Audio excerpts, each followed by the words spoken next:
kelmad ka oranaya halkan shalta waxa ka dhacday xaflad loogu dabaaldegayay aasaaskii ciidanka ilaalada xeebaha waxa ka soo qayb galay raxan wasiirka raxanta wasiirriyo umay imanin inay ciidanka farxadda la qaybsadaan waxa u yimaadeen inay xusbiga wadani halkan ka dacaadeeyaan oo halkan uga jawaabaan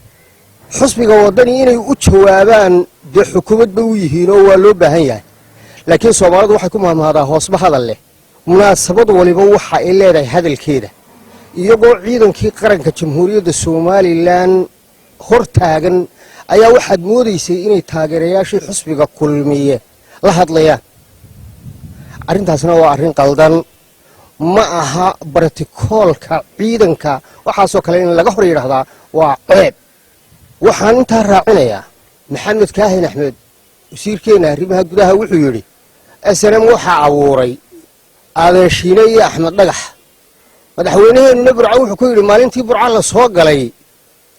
axmed mire iyo maxamed kaahin labadaba madaxay kaga dhacday mas'uuliyiinta kulmiye talo halmaanka miyay u bareeraan mise waa ka bis labadan korneyl ee magicii SNM ku xabag dhakowsanayo walaalayaal SNM waxay dhashay Somaliland idinka xukuma bulshadu way idin ku dhaaratay inaa madaxweynayaal iyo wasiirre ka tihiin waxaan leeyahay bulshada magacan aad soo celcelinaysaan ee SNM ee aad bulshada maalin walba miidiyaha la taagan tihiin halkan aan ka soo booday xadiid baan marooriyay garaayid baan ku findhicishay walaalayaal ka daaya oo Somaliland bay dhashay Somaliland ku xaragood Somaliland ku faan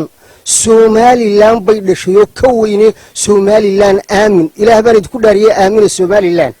oo kelmadan SNM kii lagu shiiday iyo kii shiidayba madaxba u tihiine ka xishooda bulshada haday jabhada abuurmeen idinka abuuray jabhadaha xusbiga wadani ku dacaadeynaysan ama ku eedeynaysan jabhada idinka abuuray ta horena idinka abuuray ta dambe ee soo socotana idinka abuuray waxaan leeyahay walaalayaal inamadii Somaliland ka tirsanaa ee ciidanka qaranka ka tirsanaa ee iyaga iyo qoryahoodii ba aad tiraahdeen ordo naga taga oo kuwa jooga una raaca aad tiraahdeen waa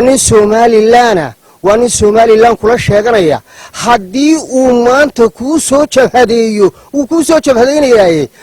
maadaa diray mise xusbiga wadani baa diray waxaan leeyahay bulshada ka xishooda oo xusbiga wadanina eeda ka daaya idinka jabhada abuuray